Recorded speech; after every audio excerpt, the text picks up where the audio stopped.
नहीं, तुम दरवाजा बंद रखो। हम दोनों के दरवाजे एक दूसरे के लिए अब से बंद हैं। अंजुम को लगा कि तोमर उसके दरवाजा ना खोलने से नाराज होकर कॉन्ट्रैक्ट पर साइन करने से मना कर रहा है। इसलिए उसने तोमर को मनाने की कोशिश की, पर उसकी बात पर तोमर ने बहुत अलग तरह से रिएक्ट किया। अंजुम एक हाथ में मोबाइल लेकर अपने पापा को कॉल करने की कोशिश कर रहा था और दूसरी तरफ तोमर से बात कर रहा था। तोमर अंकल, आखिर बात क्या है? अंजुम कुछ टाइम काटने की कोशिश कर रहा था ताकि वो अपने पापा से बात कर सके। वहीं बंद दरवाजे के आगे खड़े होकर तोमर ने नेगोशिएशन का कोई मौका नहीं छोड़ा। तोमर ने एकदम सीधे शब्दों में कहा, कोई मुझे और भी अच्छा ऑफर दे रहा है। अंजुम फिर भी कोशिश कर रहा था कि तोमर को मना ले। लेकिन अंकल, हम उससे भी अच्छा ऑफर दे सकते हैं। अंजुम ने कभी सपने में भी नहीं सोचा था कि कोई लोहिया के सप्लायर को भी अपनी तरफ मिला लेगा। उधर तोमर ने सारी बातों को फुल स्टॉप लगाते हुए कहा, वो ऐसा ऑफर दे रहा है जो तुम लोग अफोर्ड भी नहीं कर पाओगे। ठीक है, मुझे अब और परेशान करने की कोशिश मत करना। तोमर की बात सुनकर अंजुम एकदम शॉक में था। ये क्या हुआ? क्या तोमर को लोहिया फैमिली की ताकत का अंदाजा नहीं है? वो ऐसे कैसे कह सकता है कि हम उसके प्राइस अफोर्ड नहीं कर पाएंगे? और दुनिया में ऐसा कौन है जिसने लोहिया फैमिली के सप्लायर का भरोसा जीत लिया था? एकदम शॉक की कंडीशन में अंजुम ने अपने पापा को फोन मिलाया। उसके मोबाइल पर पहले से कई सारे लोगों की कॉल आ रही थी, पर अंजुम सभी को इग्नोर करते हुए पापा को फोन लगाने ही वाला था कि तभी दरवाजे पर फिर से किसी की नॉक सुनाई दी। इस बार दरवाजे को नॉक होता हुआ देखकर अंजुम की जान में जान आई। तोमर अंकल, क्या आप वापस आ गए हैं? क्या आप हमारे साथ कॉन्ट्रैक्ट साइन करने को तैयार हैं? पर बाहर से एक अलग आवाज सुनाई दी। अंजुम, मैं तुम्हारा किशन अंकल हूँ। किशन अंकल लोहिया फैमिली के बहुत ही क्लोज थे। अंजुम के पापा और किशन ने मिलकर इस बिजनेस को स्टार्ट किया था और किशन अंकल का अंजुम के साथ बचपन से ही कुछ खास लगाव था। किशन की आवाज सुनकर अंजुम ने राहत की सांस ली। किशन अंकल, पापा यहाँ नहीं है। मैं उन्हें ही कॉल करने जा रहा था। और अंकल, अभी अभी तोमर ने हमारे साथ कॉन्ट्रैक्ट करने से... इससे पहले कि अंजुम अपनी बात पूरी कर पाता, किशन अंकल ने जवाब दिया, कोई बात नहीं बेटा, बस पापा को बता देना कि मैंने रिजाइन कर दिया है। मेल उनको भेज दी है। बस मैं इन्फॉर्म करने आया था। वो नहीं है तो कोई बात नहीं, तुम बस उन्हें बता देना। और कंपनी में मेरे जो शेयर हैं वो मेरे पास रहेंगे। एक पल के लिए अंजुम को लगा जैसे उसने कुछ गलत सुन लिया है। किशन जो उसके पापा के बेस्ट फ्रेंड है, वो रिजाइन कर रहे हैं। ऐसा कैसे हो सकता है? अंजुम ने हैरत में पूछा। इम्पॉसिबल किशन अंकल, क्या बात है? अंजुम का सारा मूड खराब हो चुका था। अंजुम परेशानी से अपने ऑफिस में टहल रहा था। बाहर किशन अंकल उसके पापा से फोन पर बात कर रहे थे। किशन, तुम्हारा दिमाग खराब हो गया है क्या? क्या करने जा रहे हो? हम लोग बचपन से दोस्त हैं। अंजुम के पापा किशन अंकल से लाउड स्पीकर पर बात कर रहे थे, पर किशन की आवाज में कोई गिल्ट या कोई दुख नहीं था। आई एम सॉरी ललित, मेरे कुछ और प्लान है। किशन की बात सुनकर दोनों बाप बेटों ने अपना सिर पीट लिया। अंजुम के पापा ललित लोहिया किशन को समझाने की कोशिश कर रहे थे। उनकी आवाज में अपनापन था। किशन मेरे भाई, तुम अपनी मर्जी से कोई भी ऑफर दो, मैं किसी भी प्राइस पर तुम्हें रखने को तैयार हूँ। हमारे बीच पैसों की बात तो कभी थी ही नहीं। बस बताओ तो क्या बात है? किशन के जाने से लोहिया एंटरप्राइजेस अपनी क्रेडिबिलिटी खो देगा, क्योंकि कितने ही वेंडर ऐसे थे जो केवल किशन की फेस वैल्यू पर काम करते थे। वेंडर को तो वैसे भी मनाया जा सकता था, पर पब्लिक के बीच ट्रस्ट गया तो कंपनी ही चौपट हो जाएगी। इसका सीधा असर उनकी मार्केटिंग प्रोग्रेस और शेयर मार्केट पर पड़ेगा। और यही कारण था कि ललित लोहिया किसी भी सूरत में किशन को मनाकर रोक लेना चाहते थे। पर आखिर में किशन की एक लाइन ने ललित लोहिया को सदमे में डाल दिया। किशन ने कहा, वो मुझे ऐसा ऑफर दे रहे हैं जो तुम कभी सोच भी नहीं सकते। ललित लोहिया को हैरानी हुई, ऐसा कौन है? लोहिया एंटरप्राइज किशन को 5 करोड़ रुपए सालाना देता था। इसके अलावा और भी बहुत कुछ था जो सैलरी से बिल्कुल अलग था। ऐसा कौन था जो किशन को लोहिया से छीन रहा था? और उसने ऐसा क्या ऑफर दिया कि किशन बचपन की दोस्ती छोड़कर जा रहा था? लोहिया ने काफी कोशिश की, पर किशन नहीं माना। लोहिया समझ गया था कि कोई बड़ी मुसीबत आ रही है। उसे अभी तक पता नहीं चल पाया था कि आखिर उसके पीछे कौन पड़ा था। ललित लोहिया को लगातार फोन आ रहे थे। उसके कई सप्लायर्स उसे छोड़कर जा रहे थे। किशन ने फिर कहा, खैर ललित, तुम मुझे अब और परेशान मत करना। मैंने कई साल यहाँ काम किया है। कोई भी हो, एक जगह रुकना नहीं चाहेगा। ललित ने कभी सपने में भी नहीं सोचा था कि एक दिन किशन उससे ऐसे बात करेगा। ललित कुछ बोल नहीं पा रहा था।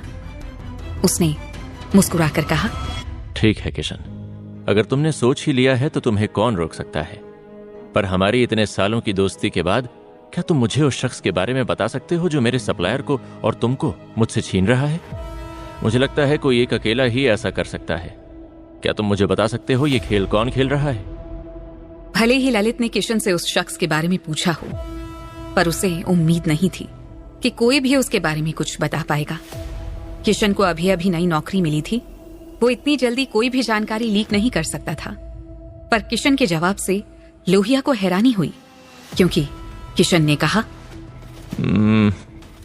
मुझे पूरी जानकारी तो नहीं है कि कौन सप्लायर तुम्हें छोड़कर जा रहे हैं, पर मैं तुम्हें उसका नाम जरूर बता सकता हूं। और उम्मीद करता हूं ललित, उसका नाम सुनकर तुम उससे पंगा लेने की गलती नहीं करोगे।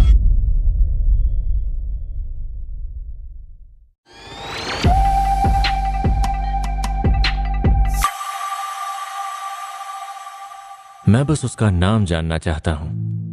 ललित लोहिया ने क्यूरियोसिटी के साथ पूछा तो किशन ने कहा, उसका नाम है ध्रुव गिल। किशन के कहने पर ललित लोहिया चौंक गया। अपनी 50 साल की उम्र में उसने आज तक ऐसा कोई नाम नहीं सुना था। ललित ने 1-2 बार इस नाम को रिपीट किया। ध्रुव गिल, ध्रुव गिल। दिल्ली में इतना पैसे वाला कौन है? ये नाम पहले कभी नहीं सुना। ललित अपने आप से कह रहा था। ललित की बात सुनकर किशन ने कहा, ललित, हमारी दोस्ती के कारण मैं तुमसे कहना चाहूंगा कि ध्रुव गिल कोई ऐसा शख्स नहीं है जिसका तुम्हें रास्ता काटना चाहिए। इतना कहकर किशन ने पीछे मुड़कर कहा, ललित, तुम उससे दूर रहना। किशन के कहने का मतलब था कि वो ध्रुव के साथ जुड़ने के अपने डिसीजन से खुश था। इसलिए नहीं कि वो बहुत पैसे वाला था या अच्छा ऑफर दे रहा था, बल्कि इसलिए क्योंकि उसके पास बहुत स्ट्रॉन्ग बैकग्राउंड था। गिल फैमिली के साथ जुड़ने का मतलब था पावर। किशन ये कहकर जा चुका था, पर ललित को चैन नहीं आ रहा था। ललित अभी तक सोच ही रहा था कि ये ध्रुव कौन है और उसे बर्बाद क्यों करना चाहता है। ललित ने अपने आप से कहा, ध्रुव गिल कौन है? दूसरी तरफ अंजुम लोहिया डर से कांप रहा था। उसका डरना लाजमी था। ऐसा लग रहा था जैसे ध्रुव की इमेज उसके दिलो दिमाग में छप कर उसे हॉन्ट कर रही थी। उसने घड़ी की तरफ देखा। ध्रुव ने उससे कहा था कि वो 2 घंटे में कैलिफोर्नियम का सारा पैसा वसूल लेगा और अभी केवल आधा घंटा ही बचा था। पहले ध्रुव ने उससे उसके सप्लायर्स छीने, फिर उसका स्टाफ और अब को फाउंडर भी कंपनी छोड़कर जा रहा था। इसके अलावा और भी कई सप्लायर और एम्प्लॉय उसे छोड़कर जा चुके थे। अंजुम ने अपना फोन ऑन किया और फोन को देखते ही गुस्से में ध्रुव को गाली बकने लगा। ध्रुव गिल, तुम आखिर कर क्या रहे हो? अंजुम अपने आप में बड़बड़ा रहा था। उसके फोन पर न जाने कितनी कॉल्स आई थी। सभी सप्लायर एम्प्लॉय तो जा चुके थे। अब इन्वेस्टर्स ने भी हाथ घसीटना शुरू कर दिया था। इन्वेस्टर की इस हरकत को और कुछ नहीं, केवल पीठ पर छुरा घोंपना कहा जा सकता था। एंड में अंजुम ने अपने पापा से कह दिया, पापा, मैं जानता हूं ध्रुव गिल को। अंजुम ने जब ये कहा तो उसकी आवाज बैठ गई थी।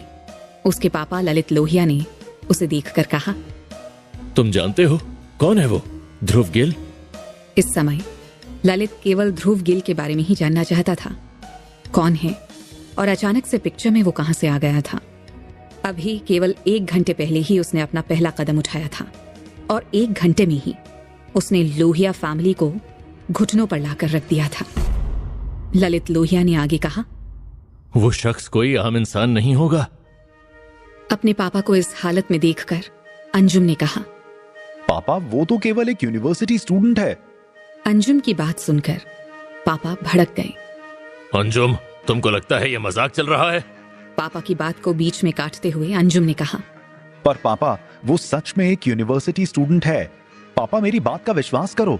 तो तुम्हें लगता है मेरे सारे सप्लायर, मेरे सारे एम्प्लॉय और मेरे इन्वेस्टर को एक यूनिवर्सिटी में पढ़ने वाला 20-22 साल का लड़का मुझसे छीन रहा है? तुम कहना चाह रहे हो कि एक लड़का मेरे बिजनेस पार्टनर का ब्रेन वॉश कर सकता है? तुम ऐसा सोच भी कैसे सकते हो? अंजुम ने अपने पापा को इस तरह से कभी नहीं देखा था। ऐसा लग रहा था कि बोलते बोलते ही डिप्रेशन में आ गए थे या उनका ब्लड प्रेशर बढ़ गया था। पापा की बात अंजुम के लिए भी हैरानी भरी थी, पर वो खुद जानता था कि ध्रुव ने उससे क्या कहा था। अंजुम ने अपने पापा को समझाते हुए कहा, ऐसा इसीलिए पापा क्योंकि उसके पास पैसे हैं, बहुत सारे पैसे, वो भी शायद मेरी सोच से कहीं ज्यादा। इसके बाद अंजुम ने अपने पापा को पूरी कहानी शॉर्ट में बताई। अंजुम की सारी बातें सुनने के बाद पापा की भी हवाइयां उड़ चुकी थीं। वो डर के बोले, अभी कितना टाइम बचा है? केवल 15 मिनट पापा। अंजुम का जवाब सुनकर पापा तुरंत हरकत में आ गए। तुम एक काम करो, जल्दी से उसे कॉल लगाओ, तुरंत ध्रुव गिल को कॉल करो। पर अंजुम के अंदर अभी भी थोड़ा सा ईगो बाकी था। उसने डरते हुए कहा, पापा क्या उसको कॉल करना सही रहेगा? क्या और कोई तरीका नहीं है? अंजुम के सवाल से पापा लगभग पागल हो गए थे। वो पूरी ताकत से चिल्लाकर बोली, उसे कॉल लगाओ और उससे रहम की भीख मांगो गधे। अंजुम के लिए भी ये कोई नई बात नहीं थी। आज तक शायद ही उसके पापा ने कभी उसे किसी के सामने सरेंडर करने को नहीं कहा होगा। इसका कारण था कि वो इस शहर में कई सालों से थे। उनकी जान पहचान भारत सरकार के कई मंत्रियों से लेकर लगभग शहर के सभी बिजनेसमैन से थी। उनके सारे बिजनेस पार्टनर्स और इन्वेस्टर्स उन्हें छोड़कर जा चुके थे। सारे पुराने एम्प्लॉयज के जाने के बाद आगे बिजनेस करना मुश्किल होगा और एक दिन में कंपनी बैंकरप्ट हो जाएगी। ऐसे में ध्रुव चाहेगा तो कंपनी को आराम से खरीद लेगा। ध्रुव ने एक बहुत ही खतरनाक चाल चली थी। इस चाल से किसी भी बिजनेसमैन को खत्म किया जा सकता था और इससे उसे कुछ नुकसान भी नहीं होगा, बल्कि भविष्य में वो कई गुना ज्यादा पैसे कमाएगा। अंजुम ध्रुव को फोन मिलाने के लिए जरा भी तैयार नहीं था। वो चुपचाप खड़ा सोच रहा था। उसकी आंखों में आंसू आ चुके थे। उसे ऐसे खड़ा देखकर पापा ने फिर कहा, मैंने कहा उसे कॉल लगाओ और उससे रहम की भीख मांगो। यहाँ खड़े खड़े मेरा मुंह क्या तक रहे हो? अंजुम अभी भी बचने की कोशिश कर रहा था। पापा क्या उस ध्रुव के पास सच में इतनी ताकत है कि लोहिया फैमिली को बर्बाद कर सके? तभी एक जोरदार थप्पड़ उसके गाल पर आकर लगा। हमारी फैमिली बर्बादी की कगार पर खड़ी है, तुझे समझ में नहीं आ रहा है? अगर कॉल न मिलाई तो दोबारा मुझे अपना बाप मत कहना। जब कोई चारा बाकी नहीं रह गया तो अंजुम ने फोन उठाया और गुस्से में ध्रुव को कॉल मिलाया।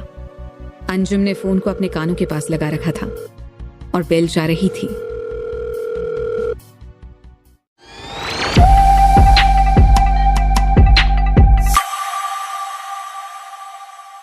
पापा वो फोन नहीं उठा रहा है। पापा के कहने पर अंजुम ने बेमन से कॉल तो लगाया, पर ध्रुव फोन नहीं उठा रहा था। अंजुम के चेहरे पर डर, गुस्सा और कंफ्यूजन तीनों एक साथ दिख रहे थे। अंजुम ने पापा के कहने पर 10 बार कॉल लगाकर देख लिया था, पर ध्रुव फोन नहीं उठा रहा था। पर पापा उसकी बात ही नहीं सुन रहे थे। उनकी नजर अपने कंप्यूटर स्क्रीन पर थी। कुछ देर बाद उसकी सारी प्रॉपर्टी और बिजनेस किसी और के हो सकते थे। पापा के चेहरे पर फ्रस्ट्रेशन और दुख साफ देखा जा सकता था। वहीं सामने अंजुम खड़ा होकर सोच रहा था कि क्या ध्रुव सच में इतना ताकतवर था। पापा की अंजुम से नजर मिली तो अंजुम ने कहा, पापा वो फोन नहीं उठा रहा है। पापा ने अपने सारे दुखों को समेटकर खुद को शांत करते हुए कहा, तो उसे मैसेज करो बेटा, उससे माफी मांगो। अंजुम को लगा जैसे किसी ने उसे नींद से जगा दिया हो। इतनी देर से उसे यह बात समझ में क्यों नहीं आई थी कि उसे मैसेज कर लेना चाहिए था। अंजुम ने फटाफट एक मैसेज लिखा, ध्रुव कैलिफोर्निया मेरे पास है, मैं इसे तुमको वापस करना चाहता हूँ। मैसेज भेजते वक्त अंजुम अपने आप से बुरी तरह से नाराज था। उसे लग रहा था कि वो इस रेस को जीत रहा था, पर अचानक किसी ने उसे ट्रैक से बाहर कर दिया था। उसे पता नहीं था कि ध्रुव के सामने पूरा लोहिया खानदान कहीं टिक नहीं सकता था। पर अच्छी बात यह थी कि अंजुम को समझ में आ चुका था कि ध्रुव से उसका कोई मुकाबला नहीं था। उस दिन जिंदल फैमिली के सामने अंजुम को मुंह की खानी पड़ी थी और आज फिर से ध्रुव ने उसे उसकी हैसियत समझा दी थी। उधर मैसेज भेजने के बाद ध्रुव ने एंड में कॉल उठा ही लिया। क्या मिस्टर लोहिया बात कर रहे हैं? ध्रुव जानबूझकर अंजुम को प्रोवोक कर रहा था, पर अंजुम अपने आप को दबाकर बात कर रहा था। उसने बहुत ही पोलाइटली जवाब दिया।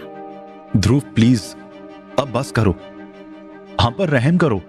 मैं कैलिफोर्निया वापस कर दूंगा, इसके बाद हम अपने अपने रास्ते पकड़ लेंगे। अंजुम की बात सुनकर ध्रुव ने उसे रोकते हुए कहा, देखो अंजुम, इसके लिए मुझे ब्लेम मत करना। मैंने तुमको पहले ही समझाने की कोशिश की थी। मैंने तुमको लास्ट चांस भी दिया था, पर तुमने मेरा फोन काट दिया। अब देखते हैं कि हम लोग इस इशू को कैसे सॉल्व करते हैं। तुम्हारे पास कैलिफोर्नियम है, मेरे पास उसकी कीमत। ध्रुव बात बहुत ही पोलाइटली कर रहा था, इसलिए अंजुम को थोड़ी हिम्मत आ गई। देखो ध्रुव, मेरे पापा चीजों को ठीक करने के लिए पहल कर रहे हैं। क्यों ना हम लोग एक एक कदम पीछे ले लें और इस कहानी को यहीं खत्म कर दें। मैं तुम्हें कैलिफोर्नियम वापस कर दूंगा और मैं तुमसे माफी भी मांग रहा हूं। अंजुम की बातों से लग रहा था कि वो अभी भी ध्रुव को सीरियसली नहीं ले रहा था, ना ही अपनी फैमिली को बर्बाद होता हुआ देखकर उसे कोई खास फर्क पड़ रहा था।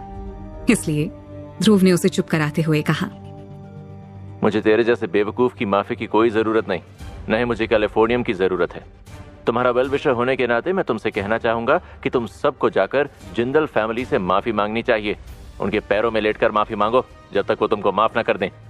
ध्रुव की बात सुनकर अंजुम खुद पर कंट्रोल नहीं रख पाया। ध्रुव अब तुम ज्यादा बोल रहे हो। ध्रुव न केवल अंजुम को बल्कि पूरी लोहिया फैमिली को घुटने के बल चलकर जिंदल फैमिली के सामने माफी मांगने की बात कर रहा था, पर अंजुम की बात से ध्रुव को कोई फर्क नहीं पड़ा। उसने कहा, देखा अंजुम, मैं इस आरोगेंस की बात कर रहा था। सोचो जरा, तुमने दोनों बहनों को अपने साथ रात गुजारने का ऑफर दिया था। अब मैं ये ऑफर तुम्हारी फैमिली को दूं तो तुम पर क्या बीतेगी? तुम सब घुटने के बल जाकर माफी मांग लो। इतना कहकर ध्रुव थोड़ी देर चुप रहा। वो अंजुम के जवाब का इंतजार कर रहा था। जब अंजुम ने कोई जवाब नहीं दिया तो ध्रुव ने आगे कहा, लगता है तुमको मेरी नेक सलाह पसंद नहीं आई। कोई बात नहीं, अब मैं इसे अपने तरीके से सॉल्व करूंगा। इसके अलावा मेरे पास और कोई रास्ता नहीं है। इतनी देर से ललित शांत खड़ा ध्रुव और अंजुम की बात सुन रहा था। उसे समझ में आ गया था कि ध्रुव से डील करना आसान नहीं था। उसने तुरंत अंजुम के हाथों से फोन छीन कर कहा, ध्रुव, मैं समझ गया हूं कि तुम बहुत पैसे वाले हो, मगर तुम लोहिया फैमिली को धमका नहीं सकते। हमारे सप्लायर और इन्वेस्टर को खरीद कर तुम्हें लगता है तुम हमारी फैमिली को ब्लैकमेल कर लोगे। हमारे पास इन परेशानियों से निपटने के और भी तरीके हैं। मैं इससे भी अच्छे सप्लायर ढूंढ कर लाऊंगा। मेरे पास टैलेंटेड लोगों की कमी नहीं है। मुझे इन सबसे बाहर आने में कुछ दिन ही लगेंगे। तुम हमें बुली नहीं कर सकते।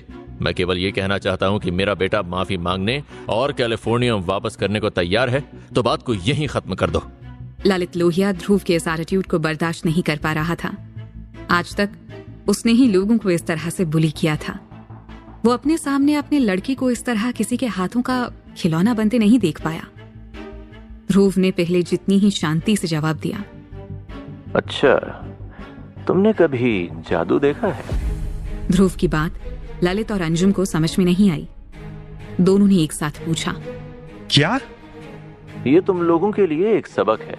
तुमने मुझसे जो कुछ भी लिया था उसे मैं सूद समेत वापस लेने जा रहा हूँ। और हाँ, मेरे दिए टाइम में अब बस 10 मिनट ही बाकी हैं। तो चलो तुम लोग एक मैजिक शो देखो। ये मैजिक शो लोहिया फैमिली को धूल में मिला देगा। इतना कहकर ध्रुव ने फोन काट दिया। उधर अंजुम और ललित की नजरें कंप्यूटर स्क्रीन पर जाकर अटक गईं। स्क्रीन में आ रहे नंबर नीचे गिरने शुरू हुए और अगले ही पल नीचे गिरने की वो स्पीड बढ़ती ही चली गई। ध्रुव की कॉल खत्म होते ही निहाल ने ध्रुव का ऑर्डर माना और शेयर मार्केट में बैठे अपने लोगों को इशारा दिया। अगले ही पल लोहिया एंटरप्राइजेस और लोहिया फैमिली से जुड़े सभी स्टॉक के प्राइसेस नीचे गिरने लगे।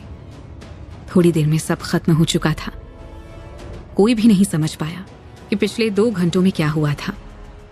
लोहिया एंटरप्राइज की सालों की मेहनत केवल 2 घंटे में ही बर्बाद हो चुकी थी, और वो भी इसलिए क्योंकि उन्होंने एक अनजान शख्स को छेड़ने की गलती कर दी थी। अगर ऐसे ही चलता रहा तो लोहिया फैमिली की अपना कर्ज चुकाने की भी हैसियत नहीं रह जाएगी। इस लड़ाई को जीतने के लिए ध्रुव ने काफी पैसे खर्च किए होंगे, पर जैसे ही लोहिया फैमिली खुद को बैंकरप्ट डिक्लेयर करेगी, ध्रुव इस कंपनी को वापस खरीद लेगा और जो भी उसने खर्च किया होगा उससे कहीं ज्यादा पैसा बना लेगा। ललित लोहिया ने कभी सोचा भी नहीं था कि एक यूनिवर्सिटी में पढ़ने वाला लड़का उसे इतनी बुरी तरह से मसल कर रख देगा। अंजुम ने स्क्रीन पर गिरते हुए लोहिया फैमिली के शेयर्स को देखकर कहा, पापा, अब हम क्या करें? सारी लोहिया फैमिली वहां ऑफिस में आ चुकी थी। सब एक साथ स्क्रीन को देख रहे थे। अंजुम जानता था कि पापा के बगैर वो कुछ भी नहीं है। उसने पापा से पूछा तो पापा को रियलाइज हुआ कि उसके पास एक रास्ता बचा था, जिसे समझने में उन्हें 5 मिनट लग गए। पापा ने कहा, और हम कर ही क्या सकते हैं?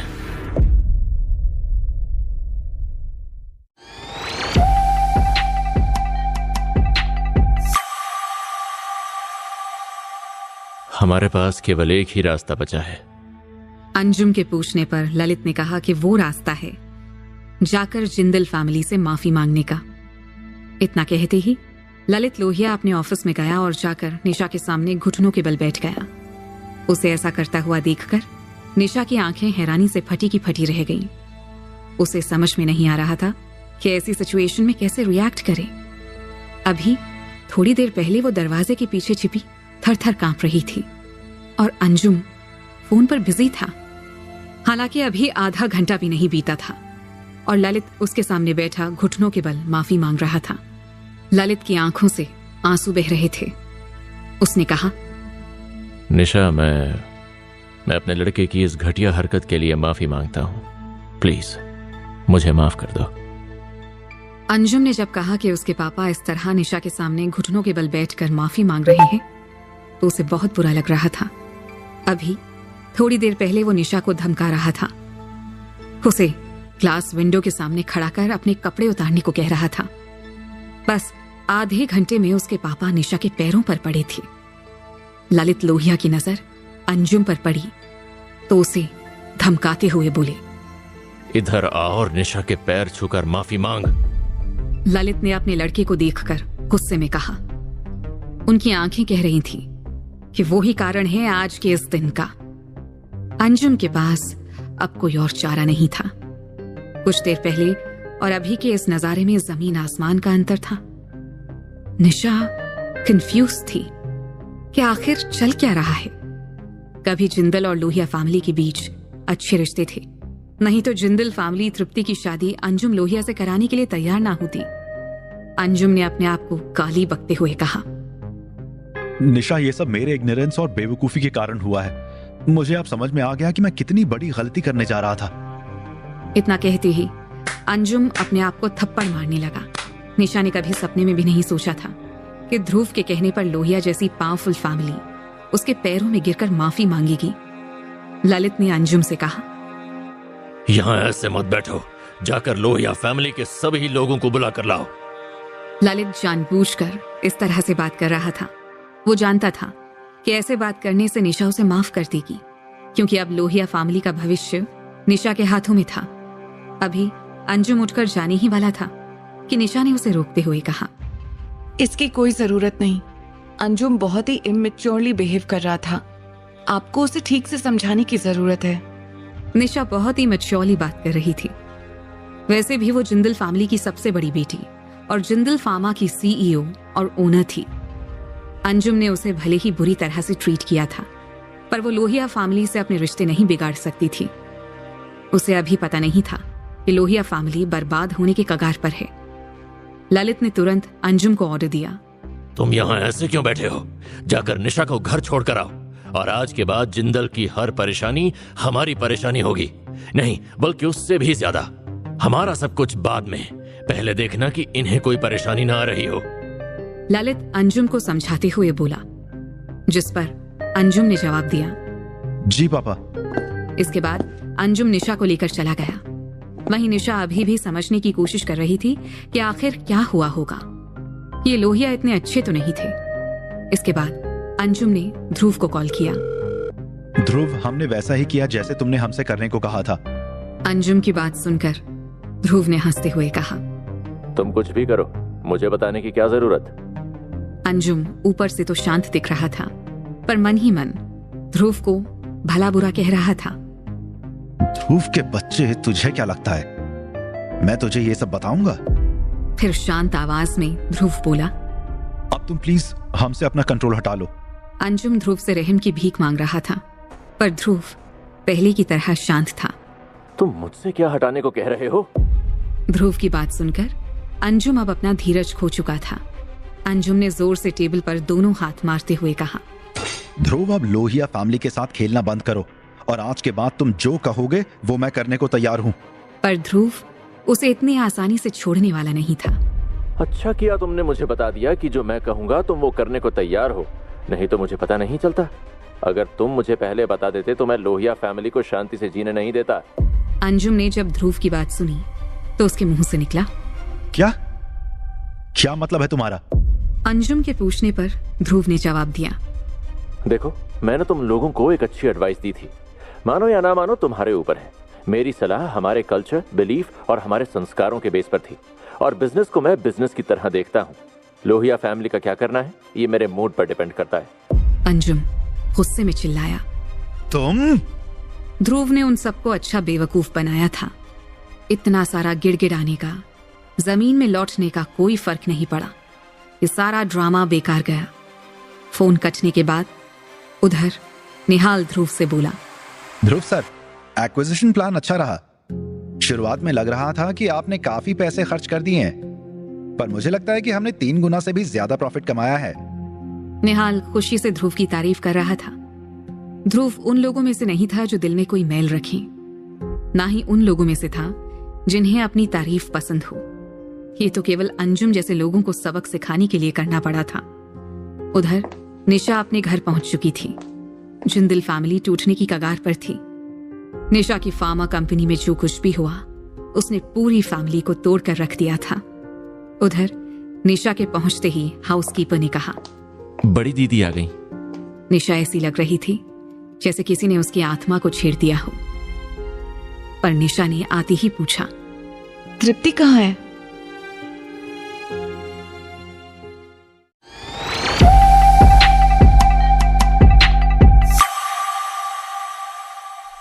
क्या लोहिया फैमिली ने तुम्हारे साथ गलत बर्ताव किया है? निशा के पूछने पर हाउसकीपर ने बताया कि तृप्ति घर पर ही है और उसका मूड खराब है। निशा तृप्ति के रूम में आई तो देखा तृप्ति ने रो रो कर आंखें सुजा रखी हैं। निशा को देखते ही तृप्ति ने पूछा। जवाब में निशा ने बस अपने कंधे उचका दिए। निशा की समझ में नहीं आ रहा था कि तृप्ति को पूरी कहानी कैसे बताए। उसे खुद भी कुछ नहीं पता था। निशा को लग रहा था कि आज जो हुआ वो उतना सिंपल नहीं है जितना दिख रहा है। कोई ऐसा था जिसने लोहिया फैमिली के लिए बहुत अच्छे से जाल बिछाया था और वो जीता भी था। निशा ये भी जानती थी कि वो जो भी था वो जिंदल फैमिली से नहीं था, क्योंकि जिंदल फैमिली में कोई भी ऐसा नहीं था जो लोहिया को ऐसे धूल चटा सके। निशा के दिमाग में जिस एक शख्स का नाम आ रहा था वो था ध्रुव गिल। मगर ध्रुव ये सब कैसे कर सकता है, ये बात निशा की समझ में नहीं आ रही थी। ध्रुव का नाम दिमाग में आते ही निशा ने तृप्ति से पूछा, अरे हाँ तृप्ति, तुम्हारे और ध्रुव के बीच क्या चल रहा है? ध्रुव का नाम सुनते ही तृप्ति का मूड खराब हो गया। कुछ पल की चुप्पी के बाद तृप्ति ने कहा, ध्रुव, हमारे बीच कुछ नहीं है। मुझे लगता है आभा सही कह रही थी। ध्रुव वो पाना चाहता है जिसके वो लायक ही नहीं है। तृप्ति की बात सुनकर निशा कुछ कहना चाहती थी, पर उसके मुंह से कुछ निकला नहीं। इसके अलावा निशा की तरफ से अभी कुछ भी कहना जल्दबाजी होता। उसे खुद कुछ पता नहीं था आज क्या हुआ था इसका असर पूरी दिल्ली पर पड़ेगा। लोहिया एक बहुत ही बड़ी बिजनेस फैमिली थी। किसी ने उसे घुटनों पर ला दिया था। ये कोई छोटी मोटी बात नहीं थी। ये ऐसी बात थी जिसे निशा अंडर एस्टिमेट नहीं कर सकती थी। उधर लोहिया एंटरप्राइजेस के ऑफिस में ललित और अंजुम गुस्से में फुफकार रहे थे। अंजुम गुस्से में दहाड़ते हुए बोला, पापा, हम इसे ऐसे नहीं जाने दे सकते। ललित उससे भी ज्यादा गुस्से में था। उसे आज तक इस तरह से किसी ने बुली नहीं किया था। ललित गुस्से में अपनी मुट्ठी भींचते हुए बोला, हम इतनी आसानी से इसे नहीं छोड़ेंगे। दिवाली आने वाली थी, इसलिए ध्रुव दोपहर भर बैठकर लोहिया फैमिली के सारे एसेट्स को देखकर अपना हिसाब किताब लगाता रहा। ध्रुव को जल्दी घर जाना था।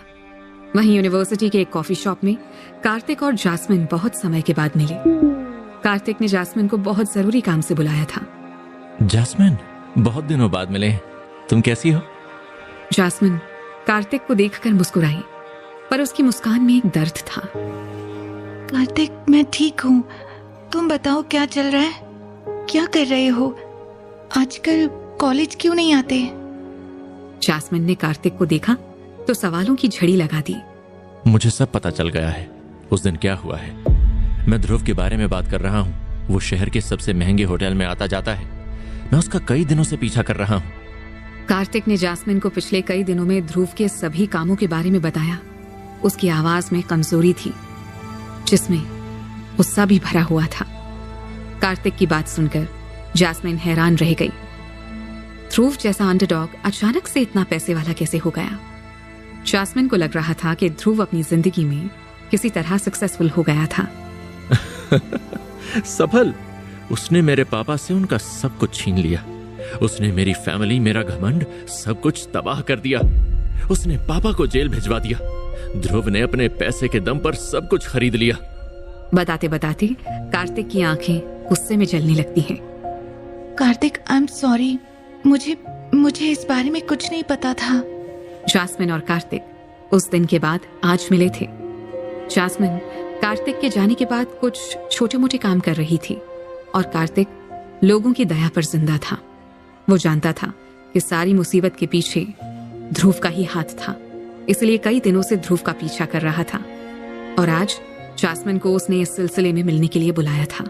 पर मुझे पता है और मैं और कुछ जानता हूँ। ध्रुव के पास काफी पैसा है, पर इसके बावजूद भी वो एक फूल है। उसके पास पैसा है लेकिन उसमें दिमाग नहीं है। वो अपने पैसों को हमेशा के लिए बनाए नहीं रख पाएगा। मैं आज भी वही कार्तिक हूँ, उससे मेरा कोई मुकाबला नहीं है। अगर तुम साथ दो तो हम उससे अपना बदला ले सकते हैं। बताते बताते कार्तिक की आंखें चमकने लगी। वो जास्मिन के करीब आकर बोला, जास्मिन, मेरी बात को ध्यान से सुनो। अगर तुम चाहो तो हम उस सोने के मुर्गे से अपना खोया हुआ सब कुछ पा सकते हैं। तुम्हारी होशियारी और तुम्हारा चार्म उसे तुम्हारे पास ला सकता है और मैं तुम्हें पीछे से बताता रहूंगा कि आगे क्या करना है। कार्तिक की बात सुनकर जास्मिन शुरुआत में मना कर रही थी, पर बाद में कार्तिक की बात मानकर उसके प्लान में शामिल हो गई। पर कार्तिक, हमें बहुत संभल कर काम करना होगा। अगर उसे जरा भी शक हुआ तो हमारे हाथ कुछ नहीं लगेगा।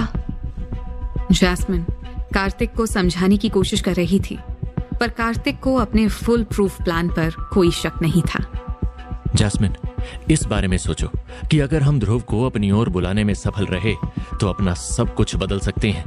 हम उससे सब कुछ वापस ले सकते हैं जो उसने हमसे छीना है।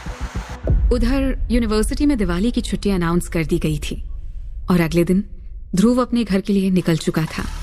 इस बात से अनजान कि कोई उसका पीछा कर रहा था। अपने घर पहुंचकर शाम को जब ध्रुव अपने घर के पास ही टहल रहा था, तभी किसी ने उसे बुलाते हुए कहा, कॉलेज जाने के बाद अपने पुराने दोस्तों को तो नहीं भूले ना ध्रुव। ध्रुव ने देखा एक खूबसूरत सी लड़की सामने खड़ी थी। उसने कभी ध्रुव को लव लेटर लिखा था, जिसमें उसने 100 जगह गलतियां की थी। ध्रुव उसका लेटर पढ़कर हंसते हंसते लोटपोट हो गया था। तब ध्रुव अपनी पढ़ाई को लेकर काफी सीरियस रहता था और आज रिनी को सामने देखकर ध्रुव को अफसोस हो रहा था कि उसने केवल पढ़ाई पर ही ध्यान दिया। अगर रिनी पर ध्यान दिया होता तो बात कुछ और होती। रिनी और ध्रुव क्लासमेट्स थे। रिनी ने 12वीं तक पढ़ाई की थी और फिर जॉब करने लगी। अभी उसे देखकर लग रहा था कि वो अच्छा कमा रही थी। रिनी बार बार ध्रुव की पढ़ाई को लेकर खुशी जता रही थी कि तुम्हारे जैसा लड़का आज इतनी बड़ी यूनिवर्सिटी में पढ़ रहा है। मन ही मन रिनी कह रही थी, यूनिवर्सिटी में पढ़ने चले गए तो कौन सा तीर उखाड़ लिया।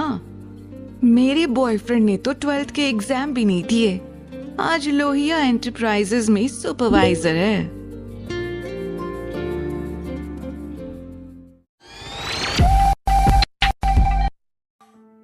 ध्रुव, छुट्टियों में लगभग सभी लोग वापस आए हैं।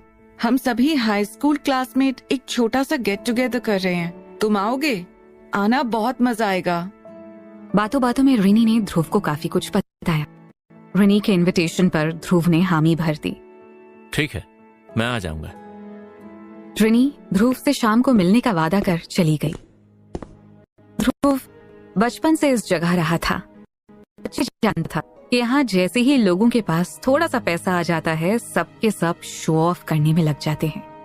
इन छोटे शहरों में तो पैसा कमाकर घर बनाना ही सबसे बड़ा काम माना जाता है। तो अगर रिनी ध्रुव को शाम को मिलने के लिए बुला रही थी तो इसके पीछे जरूर उसे कुछ शो ऑफ करना था। वो जरूर सबके सामने दिखाना चाह रही होगी कि वो कितनी अच्छी जिंदगी जी रही है, या उसके बॉयफ्रेंड के पास कौन सी कार है।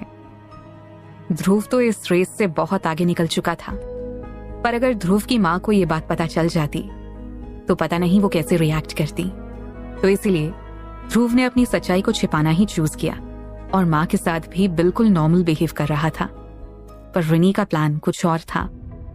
ध्रुव ने जब आने के लिए हाँ कह दिया तो रिनी ने अगला सवाल किया। ध्रुव, क्या तुम्हारे पास कार है? क्योंकि हम 6 लड़कियां हैं। अगर तुम अपनी कार ला पाओ तो आराम से बैठकर जा सकेंगे। रिनी की बात सुनकर ध्रुव समझ गया था कि रिनी का इंटेंशन केवल शो ऑफ था, पर फिर भी ध्रुव ने केवल इतना ही कहा, ठीक है, मैं अपनी गाड़ी लेता आऊंगा। रिनी उसे थैंक्स बोलकर चली गई। उसके जाने के बाद ध्रुव ने सोचा कि वो निहाल से एक कार अरेंज करने को कह दे। निहाल से बात करने का मतलब था कि रोल्स रॉयस कार से नीचे कोई कार आएगी नहीं, और ऐसी गाड़ी पुराने लोगों को दिखाना यानी माँ को सच बताना था। इसलिए ध्रुव ने खुद ही कार पसंद करने का प्लान किया। उसकी केवल 3 ही रिक्वायरमेंट्स थी। पहली, कम से कम 7 लोगों के बैठने की जगह होनी चाहिए। दूसरा, कार कम से कम 1 करोड़ रुपए की होनी चाहिए। तीसरा, कार आज ही अवेलेबल होनी चाहिए। ध्रुव को बहुत सी वेबसाइट सर्च करने के बाद एंड में एक कार पसंद आई और शाम होने तक कार ध्रुव के दरवाजे पर खड़ी थी। फिर ध्रुव ने कार का टेस्ट ड्राइव लिया। ये एक वैन जैसी थी जिसमें कमाल का इंटीरियर किया गया था और इसमें 7 लोगों के बैठने की जगह थी। वैन में बाहर की तरफ पेंट करना था, पर ओवरऑल 1 करोड़ रुपए में ये एक कमाल की डील थी। अभी ध्रुव ने वैन के पेपर पर साइन नहीं किए थे कि रिनी का मैसेज आ गया। ध्रुव, तुम कितनी देर में आ रहे हो? अगर तुम नहीं आ रहे तो हम टैक्सी कर लें? रिनी को लग रहा था कि ध्रुव शायद ना आए।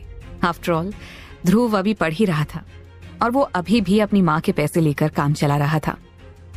इसलिए वो ध्रुव को बेइज्जत करने के लिए बार बार ध्रुव को मैसेज कर रही थी। रिनी का मैसेज देखकर ध्रुव ने उसे रिप्लाई किया, मैं निकल रहा हूँ, बस 10 मिनट में पहुंच जाऊंगा। ध्रुव का मैसेज पढ़कर रिनी को लगा उसने कुछ गलत पढ़ लिया है। उसे उम्मीद ही नहीं थी कि ध्रुव भी उसके साथ डिनर करने आएगा, इससे भी बढ़कर कि ध्रुव अपनी गाड़ी लेकर आएगा। रिनी के आसपास कुछ और नकचड़ी लड़कियां भी खड़ी थीं। ये सभी 6 की 6 बचपन में एक साथ ध्रुव की क्लास में पढ़ी थीं और सभी ने फैंसी ड्रेस पहन रखी थी। सभी बहुत ज्यादा फैंसी लग रही थी। जब उन्हें पता चला कि ध्रुव अपनी कार से आ रहा है तो सभी रिनी के साथ मिलकर ध्रुव का मजाक बनाने लगी। उनमें से एक ने कहा, रिनी, तुम भी ना, उसे पता नहीं क्यों बुला लिया, और वो भी इतना गधा है कि मुंह उठाकर चलाया। वो हर एक चीज के लिए अपनी माँ पर डिपेंडेंट रहता है यार, और उसकी माँ अपना खून बेचकर उसके खर्चे उठा रही हैं। उसकी बात सुनकर सभी लड़कियां हंस दीं। तभी एक दूसरी लड़की ने कहा, उस पर ये नहीं कि कुछ काम कर माँ की मदद करे। ये ध्रुव अभी भी माँ के पैसों से पढ़ाई कर रहा है। रिनी, इससे अच्छा तो तेरा बॉयफ्रेंड कबीर है यार। ज्यादा पढ़ा भी नहीं है और लोहिया एंटरप्राइजेस में काम भी कर रहा है। अभी कुछ दिन पहले ही मैंने उसकी फोटो फेसबुक पर देखी थी। उसने तो शायद नई मर्सिडीज ली है। जैसे ही रिनी के फ्रेंड्स ने उसके बॉयफ्रेंड की और उसकी नई कार की तारीफ की, सभी रिनी की तारीफ करने लगी। किसी लड़की के लिए इतना ही काफी होता है कि उसकी गर्लफ्रेंड्स उसके बॉयफ्रेंड की तारीफ करें। एक लड़की ने रिनी से कहा, है रिनी, कबीर ने नई मर्सिडीज ली है। तूने कभी बताया नहीं। वो आ रहा है क्या? मुझे उसकी मर्सिडीज के साथ एक सेल्फी लेनी है। सभी की बात सुनकर रिनी खुशी से फूली जा रही थी। एंड में रिनी ने कहा, कबीर ने अपनी अर्निंग से ये कार ली है, टेंशन मत लो, वो अभी आता ही होगा। मैंने उसे भी बुलाया है, वो लोहिया में काम करता है। उसी के कारण हम लोग इतने बड़े hotel golden oasis by Lohia में जा पा रहे हैं। उसे लोहिया की तरफ से कुछ एम्प्लॉय डिस्काउंट मिलता है, नहीं तो होटल बहुत महंगा है। रिनी कबीर की तारीफ करती जा रही थी। क्या बात कर रही है, कबीर भी आ रहा है? मुझे कार से ज्यादा उससे मिलने का मन है। उसका सेंस ऑफ ह्यूमर कमाल का है, साथ में रहो तो हंसा हंसा कर मार डालता है। रिनी ही नहीं, वहां मौजूद सभी लड़कियां कबीर की फैन थीं, सिवाय गौरी के। गौरी पढ़ाई के लिए पुणे चली गई थी। वो इस गेट टुगेदर में केवल बचपन के दोस्तों से मिलने के लिए आई थी और वो बचपन में ध्रुव की क्लासमेट थी। वो अपनी बचपन की सहेलियों की बातें सुनकर चुप रही, पर उसे इस तरह ध्रुव का मजाक बनाना अच्छा नहीं लग रहा था। तभी ध्रुव का मैसेज आया कि वो पहुंच गया है। सभी लड़कियां दौड़कर बालकनी में आ गईं, पर हैरानी की बात थी कि दूर दूर तक एक भी कार नहीं थी। हाँ, एक वैन जरूर खड़ी थी। ध्रुव को गाड़ी की तुरंत जरूरत थी, इसलिए उसने सेकंड हैंड लेक्सस एलएम खरीदी। उसने खास तौर पर 7 सीटर कंफर्टेबल कार के तौर पर लेक्सस एलएम को चुना था, पर उन लड़कियों को इतने बड़े ब्रांड के बारे में कुछ पता ही नहीं था। जब उन्होंने ध्रुव को वैन से हाथ हिलाते हुए देखा तो वो आपस में बातें करने लगी। उल्लू हमारे लिए वैन लेकर आया है। क्या कहा, वैन लेकर आया है? Oh no. हाँ, ये हमेशा लूजर का लूजर ही रहेगा। इसे लड़कियों के सामने भी डिसेंटली बिहेव करना नहीं आता। वैन में ले जा रहा है, किडनैप कर रहा है क्या?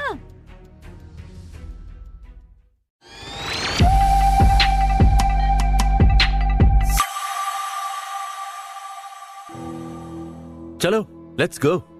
ध्रुव ने रिनी और बाकी सभी को देखकर कहा।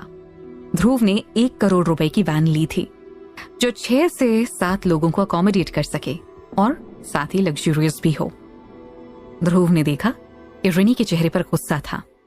ध्रुव की समझ में नहीं आ रहा था कि इन स्मॉल टाउन गर्ल्स को हो क्या गया है। लेक्सस जैसी गाड़ी भी उन्हें इस लायक नहीं लगती कि एक बार सीधी नजरों से देख भी ली जाए। रिनी उसकी गाड़ी को देखकर एक लंबी सांस लेकर बोली, ध्रुव तुम भी कमाल के हो। तुम हम लोगों को ले जाने के लिए ये गाड़ी लेकर आए हो। मेरा बॉयफ्रेंड अपनी मर्सिडीज बेंज लेकर आ रहा है, इसलिए हम तुम्हारी गाड़ी में नहीं आ रही हैं। मैं भी नहीं। ना मैं ही आ रही हूँ। केवल गौरी ही ऐसी थी जिसने कहा, ध्रुव मैं तुम्हारे साथ आ रही हूँ, मुझे उस जगह का पता है, चलो चलते हैं। ध्रुव पूरी तरह से हैरान था। क्या ये वैन इतनी महंगी है कि कोई इसमें बैठने की हिम्मत नहीं कर रहा है, या कोई और बात है? जब कोई नहीं बैठा तो ध्रुव गौरी को लेकर चलता बना। तभी कबीर भी अपनी मर्सिडीज लेकर आ गया। असल में कबीर ध्रुव को अपना सक्सेस दिखाने आया था, इसलिए अपनी नई कार में 5-5 लड़कियों को ले जाने के तैयार था। कबीर को जब पता चला कि ध्रुव वैन लेकर आया था तो वो हंसते हुए बोला, वो बचपन से ही स्टूपिड रहा है। अगर तुम बुरा ना मानो तो मैं तुम्हारे दोस्त के साथ एक छोटा सा प्रैंक करना चाहता हूँ, बहुत मजा आएगा। कबीर ने सभी से पूछा। ध्रुव का मजाक बनाने के लिए सभी लोग तैयार थे। कबीर ने आगे कुछ नहीं बताया कि वो क्या करने जा रहा है, पर हाँ, ध्रुव का मजाक बनना तो तय था। उधर वैन में ध्रुव और गौरी बातें करते हुए जा रहे थे। वैन का बाहरी पेंट थोड़ा पुराना हो गया था, पर इंटीरियर जबरदस्त था। गौरी और ध्रुव ने शुरुआती आइस ब्रेकिंग के बाद एक दूसरे के बारे में पूछा, फिर इधर उधर की बातें करने लगे। गौरी ने कहा, तुमसे इतने सालों बाद मिलकर अच्छा लगा ध्रुव, देखकर खुशी हुई। तुम अब काफी बदल गए हो और तुम्हारे पास अपनी कार भी है, वो भी इतनी खूबसूरत। सही कहूँ तो इतने सालों बाद मैं अपने बचपन के दोस्तों से मिलने को लेकर एक्साइटेड थी, पर सभी का बिहेवियर काफी अजीब लगा। कितना ज्यादा शो ऑफ भरा हुआ है इन लोगों के अंदर। ध्रुव को गौरी की बातों में सच्चाई दिख रही थी, वो दिल की साफ थी। ध्रुव ने कहा, मुझे भी तुमसे मिलकर अच्छा लगा। ये कार मैंने सेकंड हैंड ली है, मुझे लगा शायद सभी को ले जाने के लिए कंफर्टेबल होगी, पर शायद किसी को पसंद नहीं आई। ध्रुव गौरी के सामने लो प्रोफाइल ही रहना चाहता था। जल्दी ही दोनों लोग गोल्डन ओएसिस पहुंच गए थे। बाहर से ही golden oasis by Lohia enterprises लिखा साफ दिखाई दे रहा था। ध्रुव को पता नहीं था कि ये होटल भी उसकी ही प्रॉपर्टी है। अभी कुछ दिन पहले ही ध्रुव ने लोहिया को खरीदा था, तो लोहिया ग्रुप के अंडर जो कुछ भी था उन सभी प्रॉपर्टीज को टेक ओवर करने का काम चल रहा था। पर ध्रुव इसके बारे में कुछ भी बात नहीं करना चाहता था, खास तौर पर गौरी या रिनी के सामने। गौरी ने पूछा, तुम गाड़ी बाहर फुटपाथ में क्यों पार्क कर रहे हो? अंदर पार्किंग में जगह होगी। जिस पर ध्रुव ने कहा, ये होटल थोड़ा छोटा लग रहा है, पार्किंग से गाड़ी बाहर निकालने में काफी परेशानी होगी, इसलिए बाहर लगा देते हैं। वहीं कबीर ने अपनी गाड़ी होटल की पार्किंग में लगा दी। वो खुद भी लोहिया कंपनी के ही किसी और वेंचर में सेल्स में काम करता था और उसे लोहिया होटल में डिस्काउंट मिल जाता था। रिनी ने कबीर का जलवा देखने के लिए जानबूझकर इस होटल को चुना था। गाड़ी से निकलते ही कबीर ने किसी को फोन मिलाकर कुछ समझाया। गौरी पास ही खड़ी थी, उसे कुछ समझ में नहीं आया, पर वो इतना जरूर समझ गई थी कि ध्रुव का मजाक बनाने के लिए कबीर कुछ तो प्लान बना रहा है। उधर ध्रुव ने लोहिया एंटरप्राइजेस को देखा तो एक बार निहाल से बात कर पता किया कि लोहिया का एक्विजिशन का काम कहां तक पहुंच गया था। निहाल को पता चला कि ध्रुव अभी गोल्डन ओएसिस में है, तो उसने वहां के मैनेजर को ध्रुव के आने के बारे में बता दिया। होटल में एक प्राइवेट रूम में सभी लोगों के साथ बैठने का अरेंजमेंट कर दिया गया था। रिनी ने बोलना शुरू किया, कबीर, मुझे खुशी है कि मुझे तुम मिले, नहीं तो आज जो मैं हूँ वो ना हो पाती। मेरी जिंदगी में आने के लिए थैंक यू। रिनी ध्रुव को सुनाने के लिए कह रही थी, क्योंकि कभी रिनी ने ध्रुव को लव लेटर लिखा था जिसे ध्रुव ने ठुकरा दिया था। आज रिनी ध्रुव को दिखाना चाहती थी कि वो ज्यादा अच्छी जगह पर पहुंच गई है। अभी कोई कुछ कहता, तभी एक आदमी कमरे के अंदर फूलों का बुके लेकर आया। मिस्टर गिल। उसके इतना कहते ही पूरे कमरे का एटमॉस्फेयर बदल गया। सभी लोग बहुत हैरानी से ध्रुव को देख रहे थे। वो शख्स ध्रुव को शक्ल से तो नहीं जानता था, इसलिए सभी के बीच ध्रुव को पहचानने की कोशिश कर रहा था। ध्रुव ने अपना हाथ हिलाकर उसे इशारा दिया तो उसने फूल देकर अपना परिचय देते हुए कहा, मिस्टर गिल, हमें जानकारी नहीं थी कि आप आ रहे हैं, नहीं तो हम कुछ अच्छा अरेंज कर देते। अभी वो अपनी बात पूरी भी नहीं कर पाया था कि सभी लोग जोर से हंसने लगे। ध्रुव, तुम खुद को वीआईपी दिखाने के लिए कुछ भी कर सकते हो। मिस्टर गिल, ओवर एक्टिंग का 100 रुपया काट इसका। इसी तरह सभी ध्रुव का मजाक बनाने लगे। वो शख्स चुपचाप खड़ा ध्रुव को देख रहा था। ध्रुव ने उसे देखकर कहा, समझ में आ गया होगा कि ये मेरे बचपन के दोस्त हैं। ये फूल यहाँ रख दो, तुम जाओ, कोई जरूरत होगी तो मैं बुला लूंगा। पर ध्रुव का मजाक बनाने का सिलसिला अभी भी चल रहा था। खुद को नोटिसेबल और फेमस दिखाने के लिए कितनी घटिया चाल चली, तुम्हें शर्म आनी चाहिए। कमेंट्स धीरे धीरे कड़वे होते जा रहे थे, पर ध्रुव सभी कमेंट्स पर मुस्कुराकर चुप बैठा रहा। रीनी, तुम्हारा बचपन का दोस्त मिस्टर गिल बनना चाहता तो है, पर वो मिस्टर गिल की जूती साफ करने लायक भी नहीं है। तुम ऐसे लोगों को अपना दोस्त कहती हो? कबीर की बात सुनकर रिनी ने बेहुदे तरीके से हंसते हुए कहा, ये बचपन से ही ऐसा ही लूजर है। मैं अंधी थी कि कभी इसे मैंने लव लेटर लिखा था। पूरा कमरा हंसी मजाक से भर गया। सभी के निशाने पर ध्रुव था। गौरी को यह सब अच्छा नहीं लग रहा था। उसे लग रहा था कि सभी ने ध्रुव को केवल बुली करने के लिए यहाँ इनवाइट किया है। गौरी को लग रहा था कि ध्रुव एक गरीब परिवार से था, इसलिए उसके अंदर ईगो और सेल्फ एस्टीम की मात्रा ज्यादा होगी। वो सभी को रोकना चाहती थी, पर ध्रुव ने गौरी का हाथ पकड़कर उसे रोक लिया। तभी एक आदमी तेजी से अंदर आकर बोला, किसी ने मिस्टर गिल के लिए एक भी शब्द बोला तो अच्छा नहीं होगा। मिस्टर गिल, मुझे आने में देरी हो गई, माफ कीजिएगा। फिर अपनी जेब से एक चाबी निकालकर ध्रुव की तरफ बढ़ते हुए बोला, मैंने आपकी फरारी बाहर खड़ी कर दी है, अभी थोड़ी देर में आपकी एक कॉन्फ्रेंस मीटिंग है। उस आदमी की बात सुनकर पूरे कमरे में सन्नाटा छा गया। फरारी? कॉन्फ्रेंस मीटिंग में ये सब क्या है? पर ध्रुव ने उसे बहुत ही शांति से बाहर जाने का इशारा करते हुए कहा, हम लोग डिनर कर रहे हैं, तुम प्लीज बाहर जा। मगर वो शख्स अपनी जगह से जरा सा भी नहीं हिला और कबीर को देखकर ठहाका मारकर हंस पड़ा। उसके साथ कबीर भी हंस रहा था। दोनों हंसते हुए एक दूसरे से ताली बजा रहे थे। फिर कबीर ध्रुव को देखकर हंसते हुए बोला, फरारी, तुमने कभी फरारी देखी भी है? तुम उसके लोगों को भी पहचान पाओगे? वापस अपनी वैन में जाओ और वैन चलाओ। उस शख्स को कबीर ने ध्रुव का मजाक बनाने के लिए हायर किया था। और अभी सब हंस रहे थे। रिनी ने बेहूदगी में हंसते हुए कहा, ध्रुव, तुम इतने बेशर्म हो कि हमें तुम्हारे साथ डिनर करने में भी शर्म आ रही है। हम तुम्हारे साथ डिनर नहीं कर सकते। प्लीज जाओ यार यहाँ से।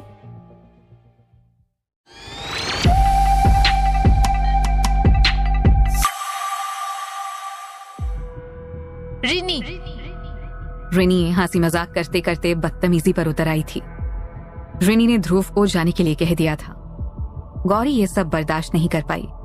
उसने गुस्से में जोर से रिनी को डांटा। अगले ही पल रिनी और गौरी के बीच झगड़ा शुरू हो गया। रिनी ने गौरी से कहा, तुम भी निकलो। मेरा बॉयफ्रेंड भले ही कितना रिच हो, पर तुम दोनों का पे नहीं कर सकता। चलो गौरी, तुम और ध्रुव सीट खाली करो और निकलो यहाँ से। गौरी सच में बहुत ज्यादा नाराज थी। रिनी सबको इनविटेशन देकर इस तरह से पेश आ रही थी और बाकी सभी लोग रिनी का ही साथ दे रहे थे। एंड में गौरी ने वेटर को बुलाकर अपनी और ध्रुव की सीट अलग अलग करवा दी। ये सब अभी चल ही रहा था कि एक बार फिर से दरवाजा खुला और एक पोलाइट आवाज सुनाई दी, मिस्टर गिल। गौरी का गुस्सा आसमान छू चुका था।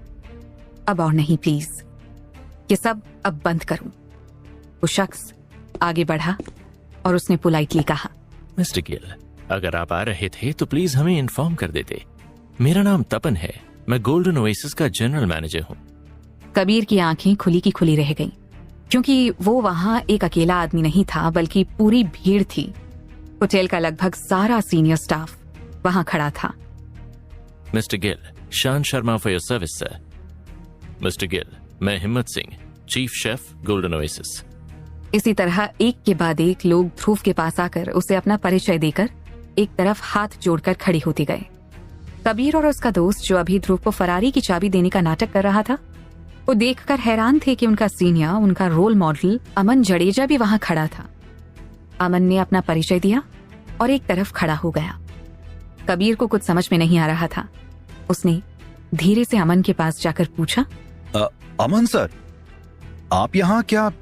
मेरा मतलब, आप क्यों? क्या आप भी इस ड्रामे के पार्ट हैं? पर अमन ने कबीर को कोई जवाब नहीं दिया और उसे हटाकर एक तरफ कर दिया। ध्रुव चुप था तो कोई कैसे बोल सकता था। सारा सीनियर मैनेजमेंट सामने खड़ा था, पर ध्रुव ने किसी से कुछ नहीं कहा। ऐसा लग रहा था कि उसका मूड खराब है। ध्रुव ने कुछ नहीं कहा तो सभी चुपचाप खड़े होकर ध्रुव के इशारे का इंतजार कर रहे थे। सिचुएशन काफी ऑकवर्ड थी। तभी रिनी की तेज और फूहड़ हंसी सुनाई दी। कबीर, तुम इस कचरे के लिए इतनी मेहनत क्यों कर रहे हो? इन लोगों से बोलो अब एक्टिंग बंद करें। बेहतर होगा कि हम लोग डिनर करें। ऐसा कहकर रिनी ने कबीर के कंधे पर हाथ रखकर उसे अपनी तरफ घसीटा, पर कबीर इस समय अच्छे मूड में नहीं था। उसने रिनी को झिड़क कर एक तरफ कर दिया। अमन को समझ में आ गया कि कुछ तो गड़बड़ है। वो सीधा कबीर के पास जाकर बोला, कबीर, तुम यहाँ क्या कर रहे हो? फिर कबीर के दोस्त की तरफ देखकर बोला, तुम्हारा यहाँ क्या काम? तुम्हें तो मशीन रूम में होना चाहिए था। कबीर और उसके दोस्त के चेहरे की हवाइयां उड़ी हुई थी। कबीर को थोड़ी जानकारी थी कि मिस्टर गिल ने लोहिया फैमिली का बिजनेस खरीद लिया है, पर उसे ये पता नहीं था कि वो मिस्टर गिल ध्रुव ही होगा। ध्रुव अभी भी चुप था तो जनरल मैनेजर ने आगे बढ़कर पूछा, मिस्टर गिल, क्या मैं आपके लिए डिनर सर्व करूं? ध्रुव ने अब जाकर मुंह खोला। वैसे तो मैं डिनर करने आया था, पर आपके स्टाफ ने बताया है कि मेरी एक कॉन्फ्रेंस मीटिंग है। इसके अलावा कुछ लोगों को यहाँ बैठने में शर्म आ रही है। अमन समझ गया कि किसके बारे में बात हो रही है। इस तरह का मजाक कौन करता है, अमन अच्छे से जानता था। अमन ने ध्रुव को देखकर सिर झुकाकर कहा, अंडरस्टूड सर। फिर कबीर और उसके दोस्त को देखकर कहा, Kabir and you both are fired now. तुम दोनों अभी यहाँ से निकल जाओ। फिर अपने एक स्टाफ को बुलाकर कहा, सारी फॉर्मेलिटीज पूरी करो और इससे ऑफिस की कार भी जमा करा लो। कबीर, रिनी और बाकी सभी लोग हैरान थे। मजाक काफी महंगा पड़ गया था। वहीं गौरी भी ध्रुव को हैरत से देख रही थी। ध्रुव की वैन देखकर उसे लगा था कि ध्रुव अच्छा कमा रहा होगा, पर ध्रुव इतने पैसे वाला होगा कि गौरी ने कभी सपने में भी नहीं सोचा था। कबीर ने सोचा नहीं था कि जो मजाक उसने ध्रुव के साथ किया था वो इतना सच होगा। रिनी की भी समझ में नहीं आया कि जिस कबीर को लेकर वो इतना हल्ला मचा रही थी वो केवल एक छोटा सा एम्प्लॉय है ध्रुव की कंपनी का, और ये कार भी उसकी खुद की नहीं, कंपनी की ही है। ट्रिनी ने आगे बढ़कर बहुत ही पोलाइट होकर कहा, मिस्टर गिल, आप सबके लिए मिस्टर गिल होंगे, पर हम क्लासमेट हैं।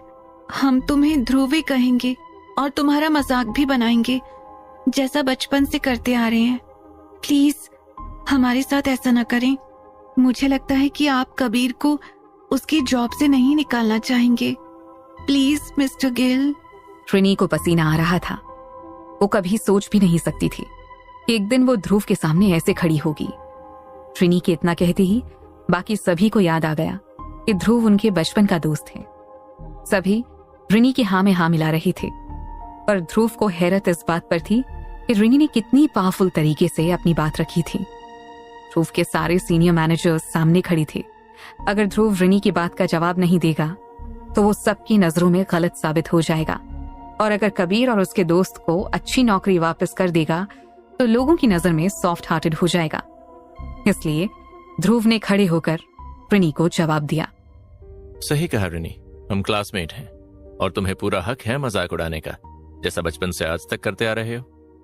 मैं दुनिया के लिए मिस्टर गिल हूं, पर मुझे एक बार बताओ जब मैंने तुम लोगों के सामने मिस्टर गिल बनने की कोशिश भी की हो। मैं तो ध्रुव बनकर ही आया था, मिस्टर गिल तो मुझे कबीर ने बनाया। अब सुनो, कबीर का इस जॉब से निकलना क्यों जरूरी है।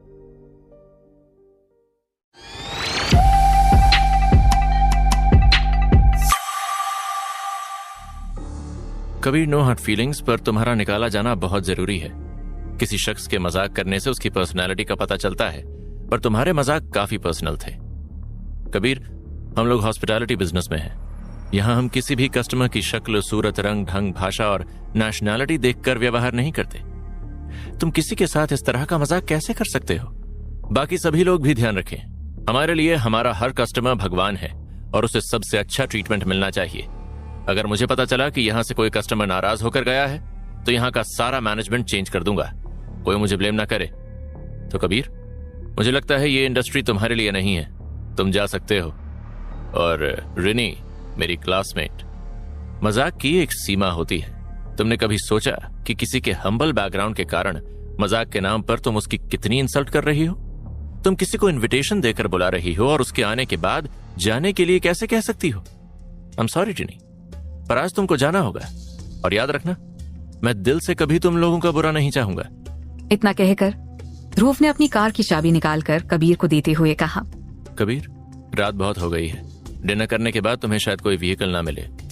तुम मेरी कार ले जाओ और सभी को घर छोड़ देना। गौरी मेरे साथ आ जाएगी। इतना कहकर ध्रुव ने अपनी कार की चाबी उसे दे दी। कार की चाबी में लेक्सस का लोगो देखकर कबीर हैरान था, जिसे रिनी वैन कहकर मजाक उड़ा रही थी। वो लेक्सस एलएम थी। इतना कहकर ध्रुव ने चीफ शेफ की तरफ देखकर कहा, ये सभी मेरे क्लासमेट हैं। आज का डिनर ऐसा बनाना जैसा आज तक कभी ना बनाया हो। ध्रुव की बात सुनकर चीफ शेफ ने मुस्कुराकर सिर झुका लिया।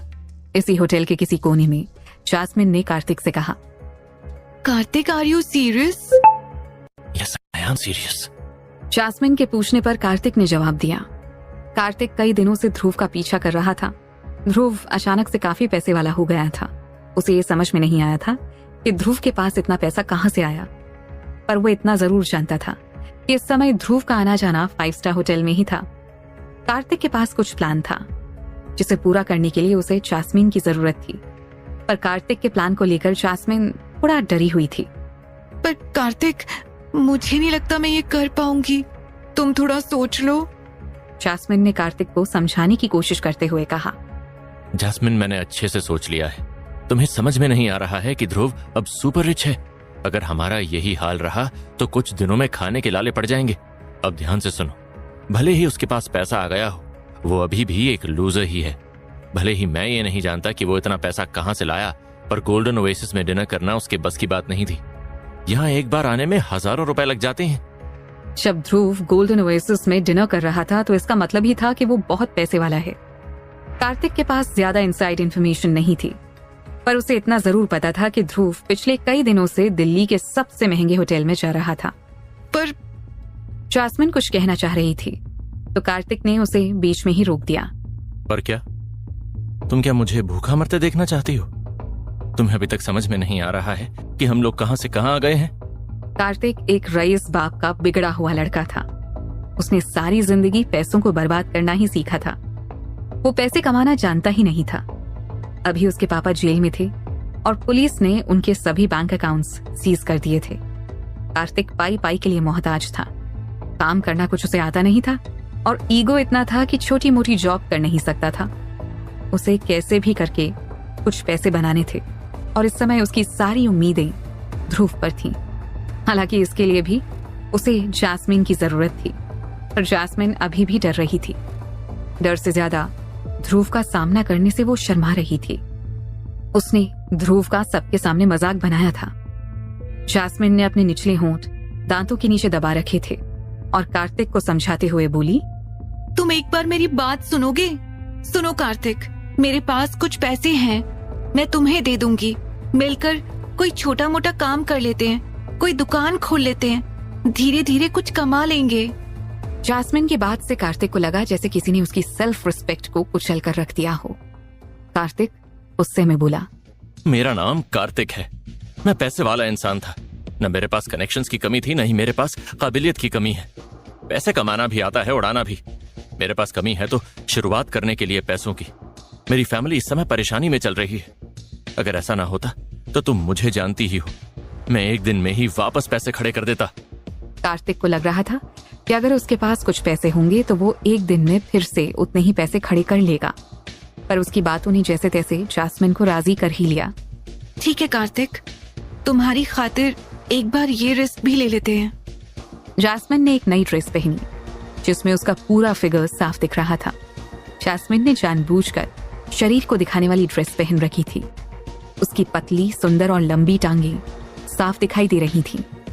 फिर उसने कुछ डिशेस उठाई और ध्रुव के कमरे की ओर चल दी। जास्मिन दिखाना चाहती थी कि ध्रुव से उसका सामना इत्तेफाकन हो रहा था। वहां डिनर के दौरान जो कुछ भी हुआ, उसके बाद ध्रुव गौरी को लेकर एक प्राइवेट रूम में आ गया था। उन सब में एक गौरी ही थी जो केवल अपने बचपन के दोस्तों से मिलने आई थी। उसे ना किसी दिखावे से मतलब था और ना ही किसी के पैसों से। कोई कितना कमा रहा है कितना नहीं, गौरी को इससे कोई मतलब नहीं था।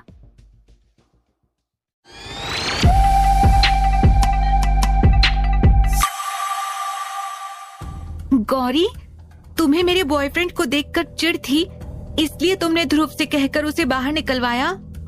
ट्रिनी की समझ में नहीं आ रहा था कि वो क्या करे। बचपन के दिनों में भले ही ध्रुव और गौरी बहुत क्लोज नहीं थे, पर आज गौरी ध्रुव की तरफ से बात कर रही थी। उसने ध्रुव को उसकी कार या कपड़ों से जज नहीं किया था। इसका कारण था कि गौरी को लगता था कि बचपन के रिश्ते लोगों के पैसों से बड़े होते हैं। हालांकि बाद में पता चला कि ध्रुव की सेकंड हैंड कार भी करोड़ रुपए की थी, पर उसने कभी भी उम्मीद नहीं की थी कि एक दिन ध्रुव इतना पैसे वाला होगा।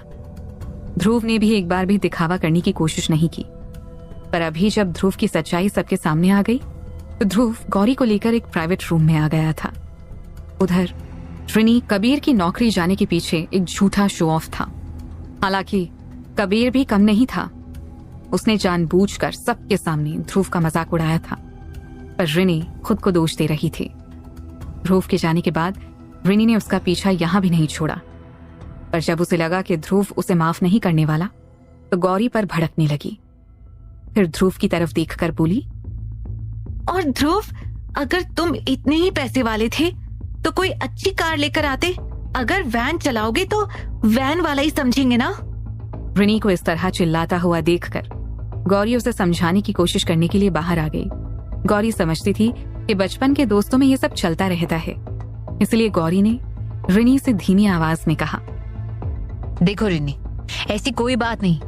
मुझे भी ध्रुव के बारे में आज ही पता चला और मैं कबीर के बारे में भी नहीं जानती थी। तुम इस तरह बात मत करो, नहीं तो तुम आगे भी ध्रुव से मिलने के मौके गवा दोगी। प्लीज अभी जाओ। अगर मौका मिला तो मैं ध्रुव से बात करूंगी कि कबीर को उसकी नौकरी वापस मिल जाए। प्लीज ऐसे हल्ला मत करो। ये वो ध्रुव नहीं है जिससे हम बचपन में मिले थे। यहाँ उसके सारे स्टाफ के सामने तमाशा मत करो। पर रिनी समझने वाली नहीं लग रही थी। वो कमरे के बाहर खड़ी शोर मचा रही थी। और गौरी की बात सुनकर भी उसे कुछ समझ में नहीं आ रहा था। तुम उसकी बीवी की तरह बात मत करो, जाकर अपना काम देखो। ध्रुव से क्या कहना है मैं कह लूंगी। अगर वो इतने ही पैसे वाला था तो कोई अच्छी कार लेकर आता ना। हमें लेने के लिए वैन लेकर आया था, इसीलिए हालात यहाँ तक पहुँचे। उस पर उसने कबीर को नौकरी से निकाल दिया। गौरी ने रिनी को देखकर पूछा, अच्छी कार से तुम्हारा क्या मतलब है? जिस पर रिनी ने जवाब दिया, जैसे आउडी, BMW, मर्सिडीज। रिनी की बात सुनकर गौरी ने अपना माथा पीट लिया। रिनी, इन 3 नामों के अलावा तुम कोई चौथा नाम जानती भी हो? ध्रुव की वैन लेक्सस की है। इसका टॉप मॉडल 3 करोड़ का आता है। उसने 7 लोगों को ले जाने के लिए ये वैन आज ही खरीदी थी। ये सेकेंड हैंड वैन भी 1 करोड़ से ऊपर की है। पर अभी प्लीज इन बातों को खत्म करो और आज जाकर डिनर कर लो। ध्रुव से तुम बाद में भी बात कर सकती हो, वो तुम्हारे घर के पास ही रहता है। और अभी दिवाली की 5 दिन की छुट्टी है, किसी और समय बात कर लेना। गौरी का कहना था कि अभी डिनर कर ले और कबीर बाद में ध्रुव से पर्सनली मिलकर माफी मांग ले तो काम बन सकता है। भले ही कबीर को उसकी पुरानी नौकरी नहीं मिलती, पर ध्रुव उसे कोई मौका तो दे ही सकता था। पर रिनी को गौरी की बात समझ में नहीं आई। उसने गुस्से में कमरे के बाहर रखे वास को उठाकर कहा, अरे बहुत देखी 3 करोड़ की वैन। इतना कहकर होटल के कमरे के नीचे फुटपाथ पर खड़ी वैन पर वास फेंक कर मारा। अगले ही पल वैन की छत पर एक गहरा डेंट आ गया। ये क्या किया? तुम पागल तो नहीं हो गए हो? ऐसी हरकतें कौन करता है? रिनी की यह हरकत देखकर गौरी हैरान थी। होटल का स्टाफ रिनी को ध्रुव की क्लासमेट समझकर इतनी देर से बर्दाश्त कर रहा था। अगर उसे एक इशारा मिल जाता तो अभी तक सबको उठाकर बाहर फेंक देता। पर ध्रुव ने कहा था कि ये सब मेरे क्लासमेट्स हैं, इनका अच्छा ख्याल रखना। तो उन लोगों ने रिनी को यहाँ तक आने दिया। गौरी शायद दोनों के बीच सुलह करवा देती और अगर ध्रुव से ठीक से बात की जाती तो शायद कबीर को उसकी जॉब भी वापस मिल जाती। पर रिनी ने सब बर्बाद कर दिया था। रिनी के इस तरह पत्थर फेंकने से सभी लोग उसे रोकने के लिए उसकी तरफ दौड़े। अगर वहां ध्रुव भी होता या कोई भी होता या होटल की बिल्डिंग से अगर पत्थर फेंकता तो होटल स्टाफ उसे रोकने के लिए जरूर आता। एंड में ध्रुव को भी बाहर आना ही पड़ा। ध्रुव गौरी को लेकर होटल की छत में बनी एक खास कमरे में लेकर आया था। ये कमरा भी उसे होटल ने ही सजेस्ट किया था। वो लोग यहाँ पर डिनर कर वापस जाने वाले थे, पर रिनी के कारण यहाँ शोर होने पर ध्रुव कमरे से बाहर निकल कर आया। वो नहीं चाहता था कि लोग रिनी को हाथ लगाएं या किसी और तरह से बेइज्जत करें। ध्रुव ने बाहर आते ही पूछा, क्या चल रहा है? यहाँ क्यों इतना शोर हो रहा है? होटल का स्टाफ जानता था कि रिनी और ध्रुव साथ में आए थे, इसलिए बहुत संभल कर बोला, I am sorry sir, ma'am से शायद धोखे से कुछ गिर गया था। शायद आपकी कार को कुछ नुकसान हुआ है। मैंने कुछ लोगों को भेज दिया है। फ्लो मैनेजर अच्छे से जानता था कि अपने सुपर बॉस से कैसे बात करनी है। ध्रुव ने फ्लो मैनेजर की बात सुनकर उसे जाने का इशारा किया। वो सर झुकाकर चला गया। छत पर ध्रुव, गौरी और रिनी खड़े थे। अभी ध्रुव कुछ कहता कि एक लड़की नशे में लहराती हुई आई। वो लड़की काफी सुंदर थी और उसके कपड़ों को देखकर वो काफी ग्लैमरस लग रही थी।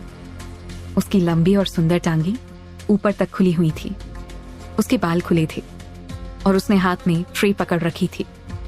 उसे देखकर ध्रुव हैरानी से उसे ही देख रहा था। इधर गौरी और रिनी ध्रुव को देखकर हैरान थी। ये ध्रुव उस लड़की को हवस भरी नजरों से देख रहा था। उसे देखकर ध्रुव के मुंह से निकला, जैस्मिन? क्या प्लान था जैस्मिन का? हालात कैसा मोड़ लेने वाले थे? क्या ध्रुव इन सब के लिए भी तैयार था?